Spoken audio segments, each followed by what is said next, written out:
Welcome to war of aspirants and outline history of western political thought. BA second year वालों के लिए content जो होगा वो हिंदी और इंग्लिश दोनों में होगा और यहाँ पर लॉन्ग क्वेश्चन डिस्कस आपके सामने किया जाएगा। इससे पहले 2 पार्ट हो चुके हैं, ये पार्ट नंबर 3 है। यदि आपने 2 पार्ट्स नहीं देखे हैं तो उनको ज़रूर देख लीजिएगा।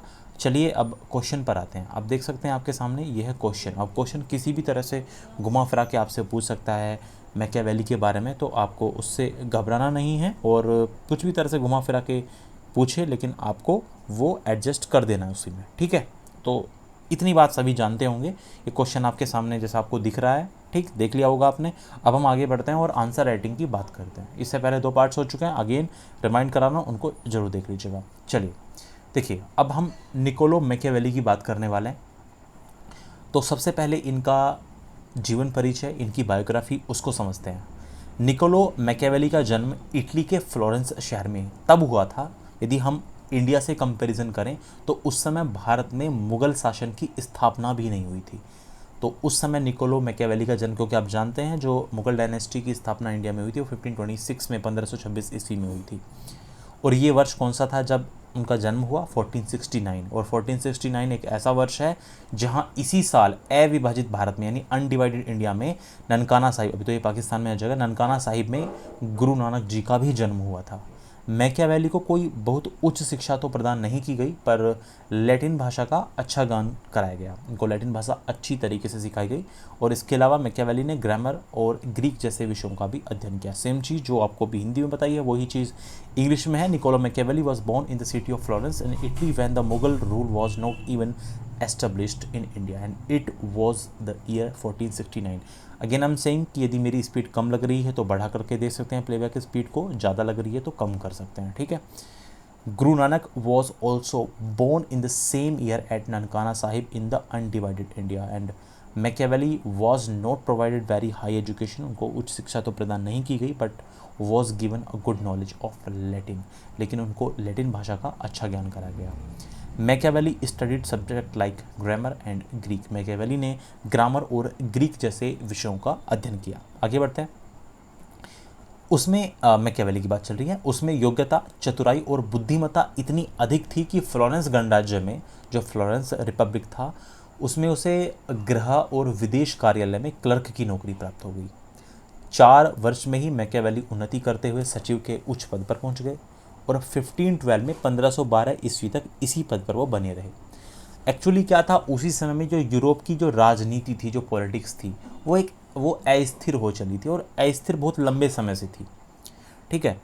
वो बहुत ही लंबे समय से अस्थिर थी और इटली जो था उस समय बहुत छोटे छोटे सिटी स्टेट्स में बंटा हुआ था। मैकियावेली का शहर फ्लोरेंस जो था वो एक कमज़ोर गणतंत्र था, क्योंकि आप जानते हैं फ्लोरेंस में इनका जन्म हुआ था और यहाँ शक्ति के अनुपात में लोग सरकारें बदलते रहते थे। इसका मतलब क्या हुआ कि भाई जिस भी ग्रुप के पास ज़्यादा पावर है वो ही सरकार बना लेता था। हालांकि पोप की जो प्रभुसत्ता थी वो सबसे ज़्यादा मानी जाती थी, लेकिन कई राजा पोप और चर्च को चुनौती देते रहते थे। फ्रांस, स्पेन और रोम के बीच तो वर्चस्व की लड़ाई चलती थी। अगेन अब आप यहाँ देख सकते हैं फिर से, सच वॉज हिज एबिलिटी, कि उसमें इतनी एबिलिटी थी, इतनी योग्यता थी और उसमें क्लेवरनेस भी थी, इंटेलिजेंस भी थी। वही सेम चीज़ है, उसमें योग्यता, चतुराई और बुद्धिमत्ता इतनी अधिक थी that he got a job as a clerk in the home and foreign office, की उन्होंने गृह और विदेश कार्यालय में क्लर्क की नौकरी प्राप्त कर ली।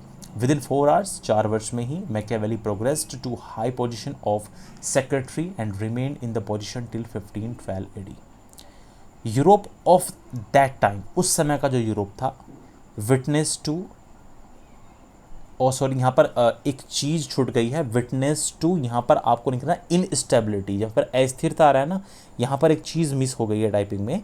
Europe of that time was witness to instability, instability, ठीक है। And Italy was divided into several small city states, और जो इटली था वो छोटे छोटे स्टेट्स में बटा हुआ था। Machiavelli city Florence was a weak republic, और एक जो मैकियावेली का शहर फ्लोरेंस था वो एक कमज़ोर रिपब्लिक था। Here people use to change governments in proportion to the power, जिसके पास ज़्यादा पावर होती थी वो यहाँ पर सत्ता हासिल कर लेता था। The sovereignty of the pope was an universal, हालांकि जो पोप थी उसकी जो प्रभु सत्ता थी, उसकी जो पावर थी वो उसको सब लोग मानते थे, but many kings continue to challenge the pope and the church. लेकिन बहुत सारे जो क्षेत्रीय राजा थे वो चैलेंज देते रहते थे, वो चुनौती देते रहते थे पोप को और चर्च को। द बैटल फॉर सुप्रीमेसी, माने वर्चस्व की सुप्रीमेसी की लड़ाई चलती रहती थी फ्रांस, स्पेन एंड रोम के बीच। देखिए जो हिंदी वाले हैं वो देखिए, इससे इरिटेट मत होना, देखिए दोनों को साथ लेके चलना पड़ता है। इंग्लिश मीडियम के भी स्टूडेंट हैं, हिंदी वाले भी हैं, तो इससे इरिटेट होने की ज़रूरत नहीं है। मैं समझ सकता हूँ कि कई बार जैसे यदि आप हिंदी में ही आपको एग्ज़ाम देना, तो आपको जो इधर साइड में इंग्लिश लिखी हुई है ये आपको इरिटेट करती है, और इंग्लिश वालों को हो सकता है कभी हिंदी इरिटेट लगे। लेकिन ऐसा कम होता है कि इंग्लिश वालों को हिंदी कम इरिटेट करती है, हिंदी वालों को इंग्लिश ज़्यादा इरिटेट करने लगते हैं। तो प्लीज़ इरिटेट नहीं होएगा, हमें सभी को साथ लेकर के चलना है। ठीक है, चलिए। 1494 में 1494 में फ्लोरेंस ने शासन की गणतंत्र पद्धति को अपनाया, यानी इन्होंने रिपब्लिकन सिस्टम को अपना लिया और शक्ति। अच्छा, एक्चुअली क्या था, इससे पहले लगातार 60 सालों तक एक फैमिली थी, मेडिची फैमिली। चलिए अब आगे आएगा, हम समझते जाएंगे, बिल्कुल आसान चीज़ भाषा में चीज़ें मैंने लिखी हुई हैं। 1494 में फ्लोरेंस ने शासन की गणतंत्र पद्धति को अपनाया और शक्तिशाली मेडिची परिवार को बेदखल कर दिया। ये कब हुई घटना? 1494 में। इससे पहले क्या था, इससे पहले मेडिची परिवार ने फ्लोरेंस पर लगभग 60 सालों तक शासन किया था। लेकिन उसके बाद फिर इन्होंने क्या किया, इन्होंने रिपब्लिकन सिस्टम को अपना लिया, गणतंत्र पद्धति को अपना लिया। ठीक, गणतंत्र पद्धति अपनाने के बाद मैकियावेली सरकार के सचिव बने। जो मैकियावेली थे वो जो उस समय की सरकार बनी 1494 में, उस सरकार के वो सचिव बन के सेक्रेटरी बन गए। लेकिन मैकियावेली का जो भाग्य था ना, वो लंबे समय तक उदय नहीं रहा। क्या हुआ, 1512 में 1512 में 1494 तक तो मेदिची परिवार का शासन था ही, लेकिन 1512 में क्या हुआ, चर्च की हेल्प से मेदिची परिवार ने फ्लोरेंस गणतंत्र के खिलाफ युद्ध का ऐलान कर दिया। फ्लोरेंस उस समय की जो सरकार बनती 1494 में, उनकी पराजय हुई और राजा को, उस समय का जो राजा था जिसने भी उस पर इस समय मेदिची परिवार को हटा करके जो शासन को अपने हाथ में लिया था, वो उसको निर्वासित कर दिया गया और फ्लोरेंस सिटी स्टेट को भंग कर दिया गया। और इसके बाद मैकियावेली के बुरे दिन शुरू हो गए। अब इन घटनाओं का उनकी किताबों में बहुत ही गहरा असर देखने को मिलता है। सचिव थे और फिर जैसे ही मेदिची परिवार का फिर से कब्जा हुआ तो उनको उनके जो, क्योंकि सिटी स्टेट को ही भंग कर दिया गया था, ठीक है, तो उनकी भी नौकरी चली गई इसी के साथ साथ।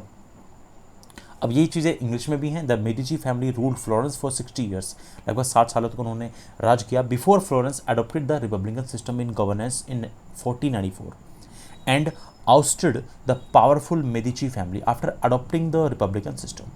Machiavelli became the secretary of the government, but Machiavelli's fortune did not rise for long. उनका जो अच्छे दिन थे वो बहुत लंबे समय तक नहीं रहे। In 1512, the Medici family, with the support of the church, declared war on the Republic of Florence. Florence was defeated. The king was exiled. The Florence city state was dissolved. And Machiavelli's bad days began. बुरे दिन शुरू हो गए Machiavelli के। These events have a profound effect on his book. इसके बाद जब उन्होंने बुक लिखी ना, तो इन घटनाओं का उनकी बुक पर साफ साफ इनका असर दिखता है। फिर क्या हुआ, 1512 में तो वो हट गए।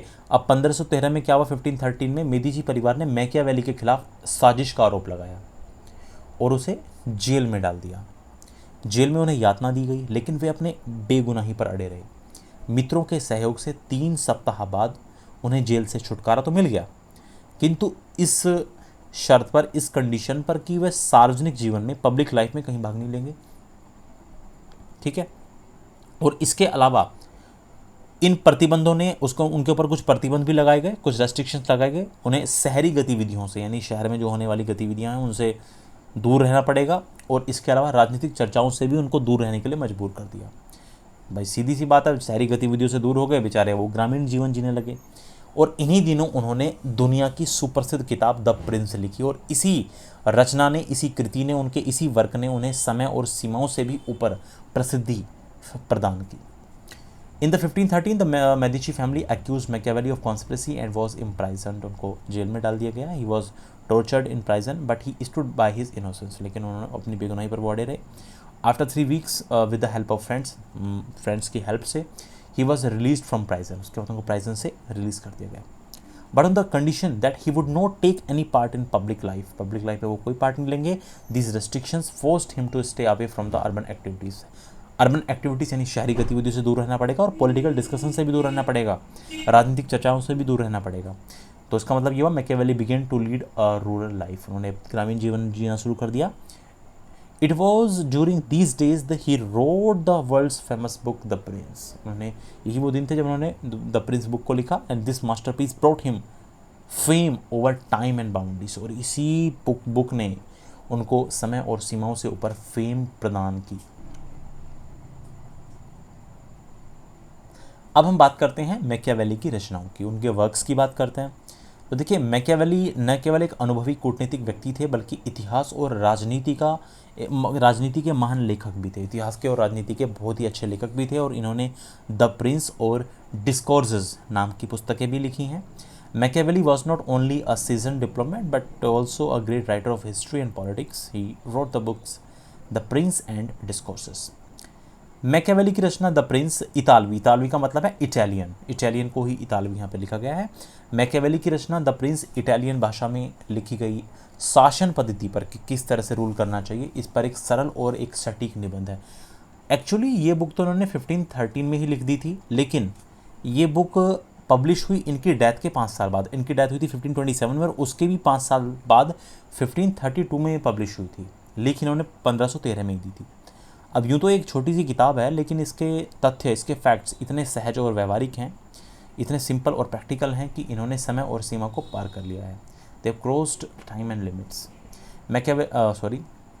मैकियावेली वॉज नॉट ये तो हो चुका है। Machiavelli's the prince is a simple and the precise essay on the system of governance written in Italian. Although it was written in 1513, हालांकि इसको लिखा 1513 में गया था, लेकिन बुक पब्लिश हुई 1532 में, 5 years आफ्टर मैकियावेलीज डेथ इन 1527 की डेथ के 5 साल बाद 1532 में।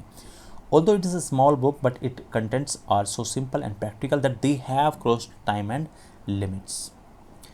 इस पुस्तक में मैकियावेली ने जो विचार लिखे हैं, उनकी प्रेरणा, ऐसा कहते हैं कि इस बुक में जो उन्होंने विचार लिखे हैं वो उनकी प्रेरणा का स्रोत रहे हैं सीजर बोर्जिया। सीजर बोर्जिया के वो जब संपर्क में आए तो यही व्यक्ति वो हैं जो उस बुक में इनकी प्रेरणा के स्रोत रहे हैं। सीजर बोर्जिया कौन थे? ये बोर्जिया ऐसे व्यक्ति थे, इन्होंने अपने कौशल से, अपनी निरंकुशता से और अपनी कूटनीतिक चालबाजियों के द्वारा बहुत ही सफलता प्राप्त की थी। इससे क्या हुआ कि ये इनके आदर्श बन गए।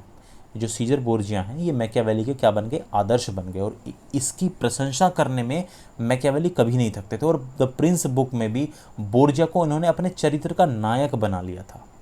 ऐसा भी कहा जाता है कि द प्रिंस लिखने का जो इनका उद्देश्य, कुछ लोग ऐसा कहते हैं कि भाई देखिए, इनको 1512 में नौकरी से निकाल दिया था, फिर ये चाह रहे थे कि जो नई राजा बने हैं, जो नई सरकार बनी है, कि किसी तरह से उनको अपने पक्ष में किया जाए, उनको खुश किया जाए। तो ऐसा भी कहा जाता है कि द प्रिंस लिखने का उद्देश्य था कि मेदिची नरेश को अपने पक्ष में करना, लेकिन ऐसा कहता है कि ऐसा करने से भी उनके उद्देश्य की पूर्ति नहीं हो सकी। ठीक है, अब बात करी थी मैकियावेली की और रचनाओं की, तो इसके अलावा इनकी द प्रिंस और इसके अलावा जो इनकी और रचनाएं हैं वो हिस्ट्री ऑफ फ्लोरेंस है। हालांकि द प्रिंस और डिस्कोर्सेस हैं, इसके अलावा हिस्ट्री ऑफ फ्लोरेंस और एक्ट ऑफ वार आदि ये भी इनकी रचनाएं हैं। The ideas that Machiavelli wrote in his book were inspired by his contact with Cesare Borgia. उन्होंने जो अपनी बुक में बातें लिखी हैं वो सीजर बोर्जिया से प्रभावित होकर लिखी हैं। Borgia had achieved great success through his skill, autocracy and diplomatic tacts. जितने भी उसने कूटनीतिक कार्य किए थे उन सभी से उसको सफलता प्राप्त हुई। किसको? सीजर बोर्जिया को। This made him the ideal ruler for Machiavelli. Machiavelli के लिए वो एक आइडियल रूलर बन गए, एक आदर्श शासक बन गए। Machiavelli never tired of praising it, और कभी उनकी प्रशंसा करते हुए थकते नहीं थे। And made Borgia his character hero, उनके चरित्र नायक, उनके अपनी बुक में उन्होंने उनको कैरेक्टर हीरो मान लिया, कैरेक्टर हीरो बना लिया अपनी बुक प्रिंस में। It is also said that the purpose of writing the prince was to make the Medici king in his favor. ऐसा भी कहा जाता है कि मेडिची किंग को अपने फेवर में करना चाहते हैं, but his purpose could not be fulfilled. और आप जानते हैं द प्रिंस और इसके जो उनकी 2 रचनाएं हैं, इससे पहले द प्रिंस है और डिस्कोर्सेस है, उसके अलावा 2 रचनाएं इनकी और हैं, हिस्ट्री ऑफ फ्लोरेंस और एक्ट ऑफ वॉर। ये भी मैकियावेली की ही रचनाएं हैं। ठीक है, इनको भी याद रखिएगा। चलिए आगे बढ़ते हैं। मैकियावेली के प्रमुख राजनीतिक विचार, पॉलिटिकल थॉट्स ऑफ मैकियावेली।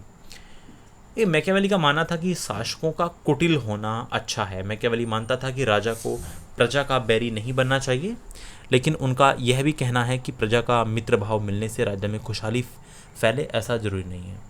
राजा का मित्र भाव केवल एक राजनीतिक हथियार होता है जिसका प्रयोग करके राजा अपने राज्य में स्थिरता लाता है और अपना शासनकाल बढ़ाता है। तो मैकियावेली का कहना यह था कि राजा को प्रजा के साथ कुटिलता के साथ पेश आना चाहिए, ज़्यादा मित्रत्व भाव नहीं रखना चाहिए।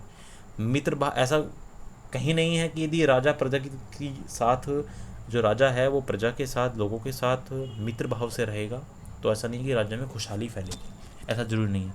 मित्र भाव वो दिखा सकता है, वो केवल एक राजनीतिक हथियार है जिसका वो प्रयोग करके राजा अपने राज्य में स्थिरता लाता है, अपने शासनकाल को बढ़ाता है। बाकी मित्र भाव रखना नहीं चाहिए, बस केवल दिखाना चाहिए। Machiavelli believed that it was good for rulers to be devious यानी कुटिल। Machiavelli believed that the king should not become the enemy of the people, but he also says it is not necessary to spread prosperity। ऐसा भी नहीं है कि आप prosperity फैलाइए in the state due to friendship of the people। The king's friendliness is only a political weapon। जो मित्र भाव दिखाना है, जो फ्रेंडलीनेस दिखानी है, वो केवल एक पॉलिटिकल वेपन है, यूजिंग विच, जिसका प्रयोग करके द किंग ब्रिंग्स स्टेबिलिटी, स्थिरता लाता है अपने राज्य में, and brings stability to his kingdom and extends his reign. ऐसा करके वो राज्य में स्थिरता लाता है और अपने शासनकाल को बढ़ाता है। जीवन के अनुभव ने मैकियावेली को सिखाया कि एक आम मनुष्य होता ही लालची, स्वार्थी, धूर्त और कृतज्ञ है। वह राजा के उपकार को भुला देता है, इसलिए वह राजा को सलाह देता है कि मैकियावेली राजा को सलाह देता है कि प्रजा को पुचकार करके नहीं, बल्कि दमन और दम पर, अपने सुदृढ़ता पर नियंत्रित करके रखना चाहिए। भारतीय, और जहां भारतीय चिंतन ये कहता है कि शासक को दयावान, प्रजावत्सल, परोपकारी, समदर्शी होना चाहिए, वहीं इटली का ये राजनीतिक विचारक ये कहता है कि राजा को आवश्यकता के अनुसार ही कुटिल, क्रूर और अनाचारी होने को भी ये कह देता है। ठीक है। Life experiences taught Machiavelli that being a common man is greedy, selfish, cunning and ungrateful, forgetting the Kings favour. कि नहीं, कि जो आम आदमी होता है वो होता ही लालची, स्वार्थी, धूर्त और कृतज्ञ, वो राजा के उपकार को भुला देगा। इसलिए therefore he advises the king that the people should be kept under control not by politeness but on the basis of repression. अपने दम पर दमन करके उनके ऊपर नियंत्रण रखना चाहिए। While Indian thought describe the ruler as merciful, benevolent, sympathetic, और लेकिन ये this Italian political thinker also tells the king to be crooked, cruel and incestuous as per the requirement। जरूरत पड़ती है तो उसको अनाचारी भी बन जाना चाहिए, ऐसा कहना है मैकियावेली का। 15वीं शताब्दी का यह यूरोपियन चिंतक मानता था कि यदि बड़े लक्ष्य की प्राप्ति के लिए अनैतिक साधन भी अपनाए जाएं, इमोरल मीन्स भी अपनाए जाएं, तो जनता भविष्य में इसके अच्छे परिणाम देखकर राजा को इन अनैतिक साधनों के प्रयोग के लिए क्षमा कर देगी। कि वर्तमान में यदि आप कुछ गलत, थोड़ा सा कोई भी गलत तरीके थोड़े अपनाते हैं, भविष्य को देखते हैं, तो कोई उनसे कोई दिक्कत नहीं है। इनका कहना ये है आप अनैतिक साधनों का भी प्रयोग कर सकते हैं। दरअसल मैकियावेली शासन करने को अनैतिकता, बेईमानी, धोखा और बुराई का मेल मानता था। इटली के इस राजनीतिक चिंतक का मत है कि सम्राट को दयालु होते हुए भी यह गौर करना चाहिए कि उसकी दयाशीलता कोई अनुचित लाभ न उठाए। This European thinker of 15th century believed that even if immoral means are adopted for achieving a big goal, then the public will forgive the king for using these immoral means after seeing its good result in future. In fact, Machiavelli considered governing as a combination of immorality, dishonesty, deceit and evil. This political thinker of Italy is of the opinion that the emperor, while being kind, should take care that no one takes undue advantage of kindness। इस बात का ध्यान रखना चाहिए, दयालु होते हुए इस बात का भी ध्यान करना चाहिए कोई इसकी दयाशीलता का अनुचित लाभ ना उठा जाए। इसका मानना था कि राजा का प्रथम कर्तव्य राष्ट्र की रक्षा और उसका दीर्घकालिक हित सोचना है, लॉन्ग टर्म के बारे में सोचना है। वह कहता था कि राजकाज के दौरान यदि शासक को जुल्म भी करना पड़े तो उसे एक ही बार में ऐसा कर डालना चाहिए। मैकियावेली चिंतन में राज्य की सुरक्षा और मैकियावेली के चिंतन में राज्य की सुरक्षा और संवर्धन सर्वोपरि है। The security and the promotion of the state is paramount in Machiavelli's thought. He believed that the first duty of the king was to protect the nation and think its long-term interest. He used to say that even if the ruler had to commit atrocities, यदि उनको राजकाज के दौरान जुल्म करना पड़े during the reign, he should do so in one go। एक ही बार में कर डालना चाहिए। The security and the promotion of the state is paramount in Machiavelli's thought। Machiavelli पुनर्जागरण का प्रतिनिधि। Machiavelli representative of renaissance. Machiavelli का युग पुनर्जागरण का था और इस कारण उसे पुनर्जागरण का प्रतिनिधि कहा जाता है। मैकियावेली अपने युग से जितना प्रभावित हुआ उतना बहुत ही कम लेखक अपने युग से प्रभावित होते हैं। उसे छोड़कर शायद ही कोई दूसरा राजनीतिक विचारक हुआ हो जिसने अपने संपूर्ण लेखन में अपने समय की परिस्थितियों के आधार पर किया हो। जिन्होंने अपने पूरे का पूरा जो लेखन किया है, जो उन्हें राइटिंग की है, अपने वर्क्स जो किए हैं, वो पूरा का पूरा अपने जीवन में जो परिस्थितियाँ रही हैं उन्हीं के आधार पर किया है अपना लेखन। Machiavelli's era was that of the Renaissance, and for this reason he is also called the representative of Renaissance. As much as Machiavelli was influenced by his era, very few writers are influenced by his era. Barring him, उसको छोड़कर there has hardly been any other political thinker who has done his entire writing of the basis of the circumstances of his time. अब बात करते हैं Machiavelli के राज्य संबंधी विचार क्या क्या हैं। देखिए क्वेश्चन काफ़ी बड़ा हो चुका है, आपको इसमें सारी चीज़ें याद नहीं करनी है। जो जो चीज़ आप याद रख सकते हैं, क्योंकि काफ़ी आसान लैंग्वेज में है, जो जो आप याद रख सकते हैं वो याद रख लेना है। जरूरी नहीं आप सारी चीज़ें याद कर पाएंगे। मैकियावेली का कहना है राज्य एक स्वाभाविक संस्था नहीं है। जहाँ प्लेटो और अरस्तु ये मानते थे कि राज्य एक स्वाभाविक संस्था है, वहीं उनका मानना है कि नहीं, राज्य स्वाभाविक नहीं, एक आकस्मिक है। राज्य का उद्भव, राज्य का जो जन्म होता है वो आकस्मिक, एक्सीडेंटल हो, ये एक एक्सीडेंटल थिंग है और इसकी आवश्यकता मनुष्यों की सुरक्षा की मांग है। राज्य जो होता है वो मनुष्यों की सुरक्षा करता है, वो अपने राज्य, अपने लोगों की सुरक्षा करता है, इसलिए राज्य का उद्भव होता है। State is not an natural institution. ठीक है, रोके पढ़ लीजिएगा पूरी चीज़ें, आगे बढ़ते हैं। नेक्स्ट पॉइंट है, शासक की सफलता उसकी शक्ति और सुदृढ़ता में है, नैतिकता और परोपकार में नहीं है। देखिए द प्रिंस जो बुक है ना, उसमें कुल मिला के 26 अध्याय हैं। तो 16वें अध्याय में मैकियावेली कहता है कि अगर एक राजा अपनी प्रजा के प्रति बहुत दानवान और दरिया दिल है तो ये कोई अच्छी बात नहीं है, क्योंकि इससे जनता का लालच और भी बढ़ेगा।